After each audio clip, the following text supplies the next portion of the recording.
Y'all, my channel is sponsored by the Orchid Supply Store. It is literally your one-stop shop for anything and everything you could possibly need orchid related. They have pots, they have media, they even sell orchids. Use my name, code Hillbilly, in the code section for a 12% viewers discount. They also do free shipping in the US. So go check them out, y'all. Hey y'all, it is Paula with Hillbilly Orchids. Welcome back to my channel. I hope everybody's having a fantastic week. And then of course this is going to air Monday, so hopefully you'll have a fantastic week ahead of you as well. As you see in front of you, we just unboxed the stuff from Orchids by the Lake. Okay, a couple were bare root, and these guys soaked last night in a 100 parts per million CalMag and 50 parts per million sea kelp. Okay, that is my welcome cocktail. Everybody got it, even potted guys got it. But that's my welcome cocktail. That's what I usually give these guys because they've been traveling, they've been in a hot box, cold box, you know, whatever, what have you. These bare root guys have who knows how long they've been bare root. So it's time to get stuff coming up on them and get them back to, you know, a place where they can start growing and get really going. Well, I was talking to Yoshi last night, and this one here, and my little thing's dirty, but it don't really matter. It's just on top of there to hold in humidity. This was my little cutting for Maria. There was 4 cuttings she sent me, all 4 rooted, but this last Nunya yellow, and I'm getting a little nervous because there's not one sign of not one root on that plant, on that cutting. So Yoshi said, well, you can, you know, put them, some people put them in a baggie. I usually don't have that much luck with that. Usually it winds up rotting on me, so I don't want to do that. This would work a little bit better for me, this setup, because this will, you can, I don't know if you can see it in it as of right now, but this is a little tip. You can see it has high humidity in it. There is like a fog of frost on the, oh, it's a thing. Yeah, there's like a fog in there. So the humidity is high because, it's pretty well sealed off. So, I hate to lose that cutting. So he said the only problem with this type of setup is that they will put roots out from everywhere. And like at this point, I'm okay with that because it's not rooting at all. So I asked him, I said, well, do you prefer rooting in soil or water? And he said he prefers water. Now everybody has their own way of doing Hoya's cuttings. I've had good luck with water. There was one, I think Cumangiana, I think it was. Oh, excuse me, I got the little burpees. Cumangiana or something like that. I think I got it off of somebody originally. I think it was Yoshi, maybe. I think. And it died. It didn't root. It did not root, and it withered away to nothing. I didn't try it on the high humidity thing, and then I think Nicole Deanna sent me back another cutting, and it took right off and is done fine. So hopefully I can get Nunya Yellow to take off because it's gorgeous. It's absolutely just makes my heart go pitter-patter. But anyways, back to the orchids. So that is a way that you can try, like, I mean, because it's been, the other 3 cuttings that she sent me are already potted and growing. So this one worries me that it's not rooting as of yet. So if you get to a point with them where, you know, say it's been I can't remember if it's been 2 weeks ago, 3 weeks ago. It's been maybe 3 weeks to a month that I got them from her, and it's not rooting yet. So it's time to try something else. So that's what I'm doing. But anyways, now back to the orchids. Yes, I let these guys soak overnight in CalMag, and I don't know if you can see on this one 200% right away. This one has perked up. Its leaves are like tough again. It's standing up, like all of these are sprouted apart. It was like all collapsed on itself. So this plant has taken up the CalMag and the sea kelp. It has used this soak to its benefit entirely, because this one did have a few root nubbins on the bottom of it. Yeah, this one did exceptional overnight with taking up nourishment. It really did. If you remember in the video, like it just collapsed on itself. It was so dehydrated, and so, like I said, it's hard to tell how long this thing has been bare root. So it's high time to get her in a pot ASAP. I did want to let it soak overnight. I'm just peeling this sheath off of it so that it's out that way of that sheath. But yeah, it is high time we get this in a pot and let these roots start growing like it should. I don't know how he's got that wired on there. But yeah, like I mean, like this plant right here is just a, it is just a given. Like if you can't see that difference in what sea kelp made on this plant, it's wild. It's just wild. That plant is like completely different than when it came in yesterday. It is so full of life right now. Like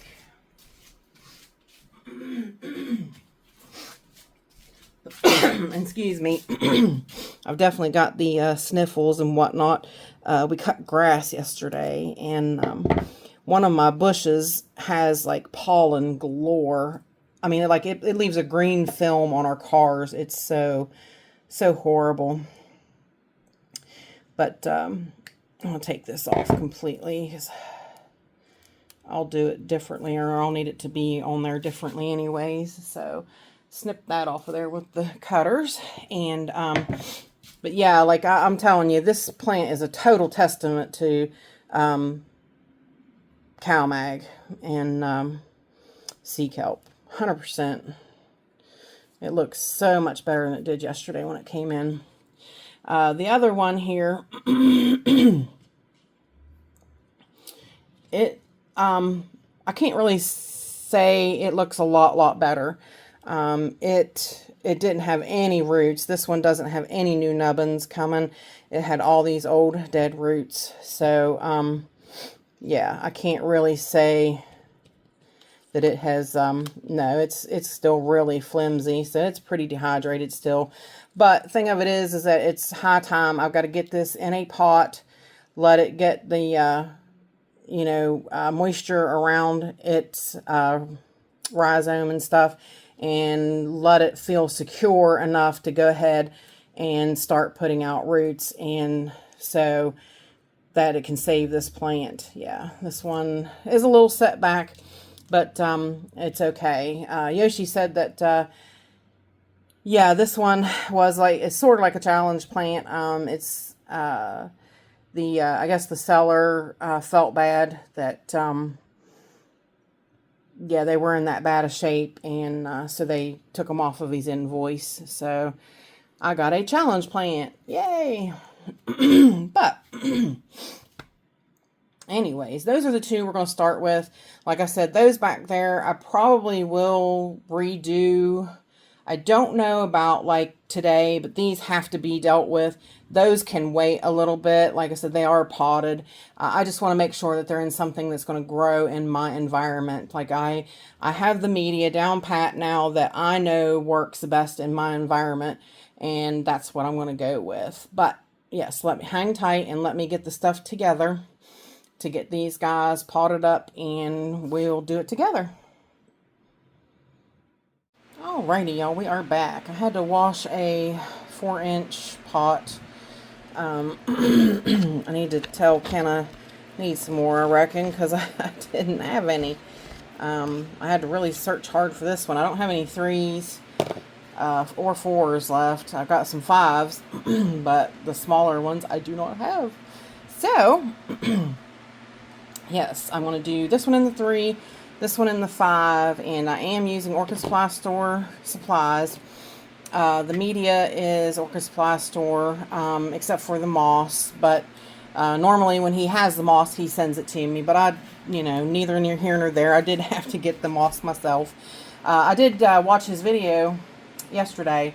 He got in some different mosses from, I think, a place called Super Moss, which I think I've seen those available at like Home Depot and stuff too. So, yeah, it's stuff similar to that. But if you can't always get to the store, then it's easy enough to order from him, and he does free continental U.S. shipping.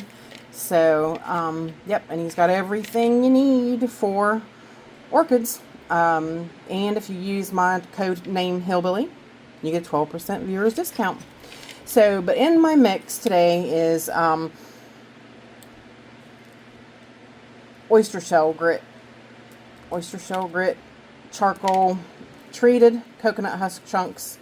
And I do have an older video on how to treat the husk chunks, usually within like 24 hours, and then you can use it. It usually takes like 24 hours to treat, and then you can use it. Depending upon your coconut husk chunks, you have to get your husk chunks salt TDS reading down to under 300 parts per million. And some husk chunks are really salty, so it could take several rinses, but typically I use this from the Reptile. It's a Reptobark. I get it off of Amazon, and it is usually not salty. It doesn't, 2 times you do it and it's good. It winds up being low enough to go ahead and treat and then drain it and then use it. So, but anyways, yep, so that's what I'm going to do. I'm using this mixture. Oh, I forgot my Orchiata bark, though. I do got to put my Orchiata bark in there. And I've got my moss soaking there. So let me get a scoop of bark.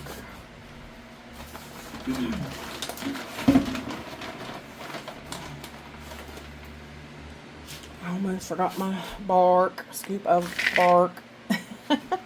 Got to have the bark. Alright, so now what we're going to do is we'll mix this up real quick off screen. And it does have a popcorn perlite too. I forgot popcorn perlite was under there. It's quite a good mixture, and it with the I usually like it with a little bit more coconut husk chunks, but I don't have that available right now. Like I used the last of what I had made up. So, yeah, so I maybe just might use a little bit more moss. So shouldn't really hurt nothing much, but it's not real. This is the easier part here.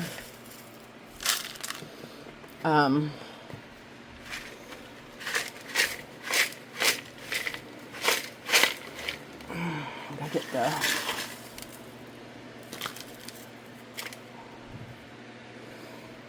and better if you have more room. A little better if you have more room, but yeah, my little stand is pretty well used up here. Take out some of these bigger chunks of charcoal. All right, now, oops, sorry, I didn't mean to bump it. I was just trying to take it down here so you guys can see me potting. So what we're going to do, like I said, I usually leave, I don't know if I pull it in, maybe that'll be a little bit better. I hate to pull it in because then it takes out from so much that's going on out here, but yeah, so I'm gonna leave these old roots for stability. That's the only reason they're staying. And I'm going to pull her to one complete side of the pot. Okay. Now, actually, what I'm going to do with her is, sorry, got my arm in your way. I'm going to bring the media over here closer to me on the right. So I am going to put some more media in there because she is short, and this she'll stay in this pot for a little bit. It is a little bigger. If I'd have had a 3-inch pot available, I probably would have put her in a 3, but I did not have one, so she'll stay in this one for a little while. She'll probably be able to stay in this pot for 3 or 4 years, depending upon how fast she grows. So, dang it, I got popcorn perlite in her rhizome, and I don't want it there. Sorry, guys. Seems like it's going to be one of those days. Alright. Try this again. Yep, I'm going to bring the media up closer to her, because I just want the moss around the rhizome area, just so that she has extra moisture there for whenever she needs it. Because these new places, sorry, I needed to make sure she was on screen, in the center of the screen. These newer growths will start rooting, so we need to get them in there and get it as close to them as we can.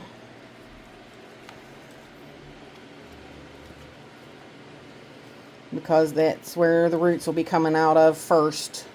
She won't have no roots from the old areas, so I'll add a little bit more out here, because we want it to be able to stay a little moist for a little while. Not real long, but we do want it to dry out, but we want it to stay moist for a little bit. So then we're going to top it with the media, because to try to make the moss not turn green, which helps sometimes, sometimes it don't. I want to make sure that the new growths are sticking up out. I'm pressing it a little bit, because if I do press it, because she's got those old roots, that will help hold her stable. I won't have to stake her. But if she starts loosening up, I'll have to stake her. It's just how it works out. But you can press down on it just a little bit.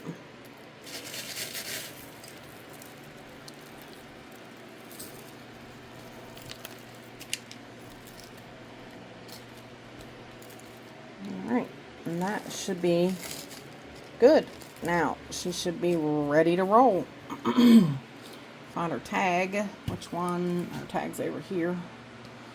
And I can get her out of the way. I've already dated her tag and everything. I am going to take it off the wire, because like I said, I'm not hanging it or mounting it, so her tag will go in the pot.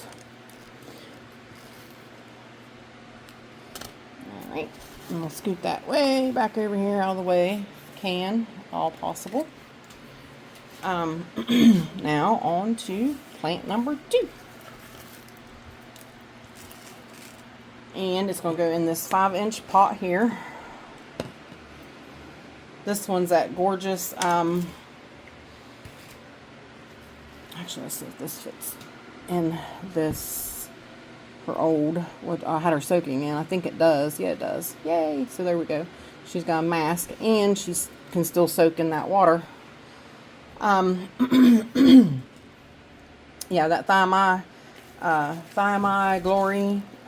It's a beautiful Digbyana cross, and it will do phenomenal in this pot, guaranteed. If she's taking up nourishments that quick, just being soaking in that overnight, she's going to do phenomenal in this pot. I know it, I know it, I know it.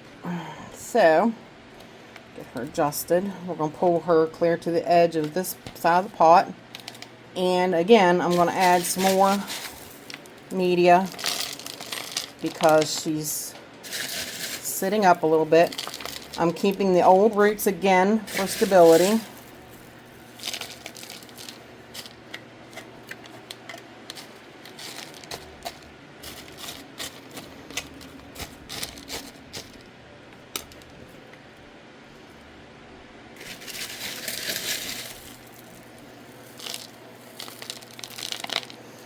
Like I said, mainly the reason that's why you keep them is just for stability. Because if not, I would have to find a rhizome clip, or I would have to stake her tremendously. And sometimes, even with, oops, I made a mess.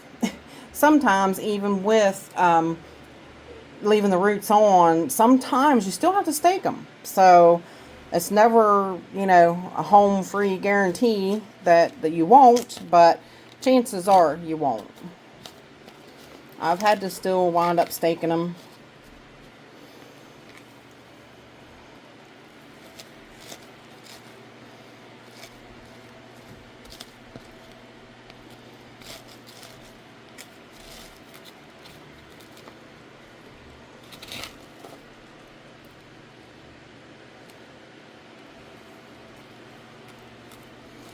This one's gorgeous. It's a nice bloom size division. Actually, I'm not sure if it's a division or if it's a plant, but I didn't see a cut, so maybe it is just a plant.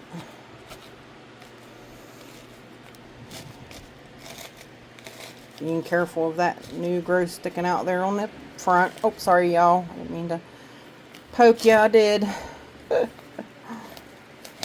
Just trying to get some down here, this side. Like I said, pressing it a little bit. See, just by, she's not even completely done, and just by pressing a little bit, you get a stable plant that I can let go of, basically, and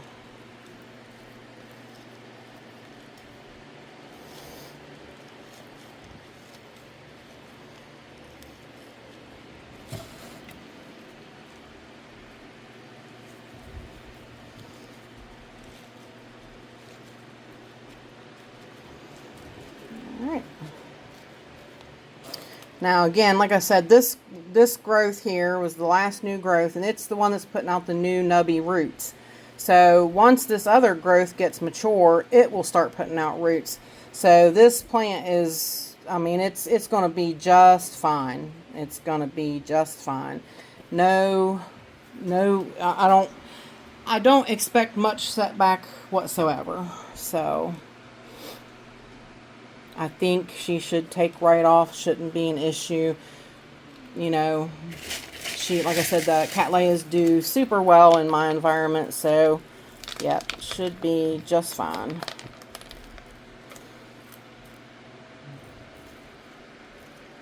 So don't break that growth. Trying to be careful. Keep an eye on it. And I keep putting bark right on top of it. Sometimes it's hard. I've broke new growth and just cried. I literally cried.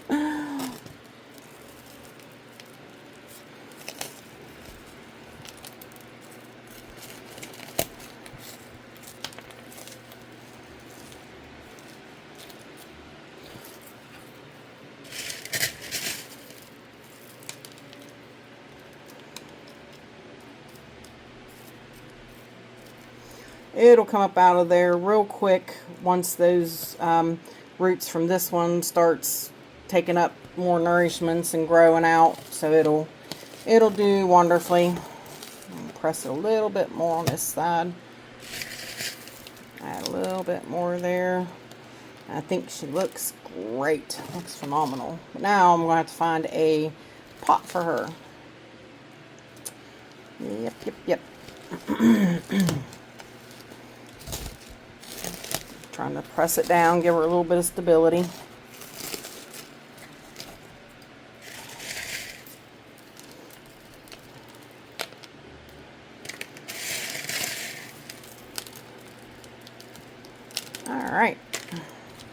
good, y'all. I think that will be perfect. So, let's get that out of the way. Take off the light, pull back out, push you guys upwards a little bit so you can see both plants. And there you go.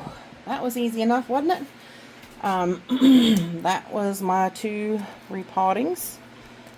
Quick enough. So those guys are potted up and ready to grow and give me a show. So beautiful. So there you go. That is how I do bare root plants in my environment, and works for me pretty well every time. So if you all have any questions, please feel free to leave them in the comments. And with that said, I appreciate each and every one of you beautiful, wonderful people stopping by and hanging out with me. And bye for now, y'all, till we meet again.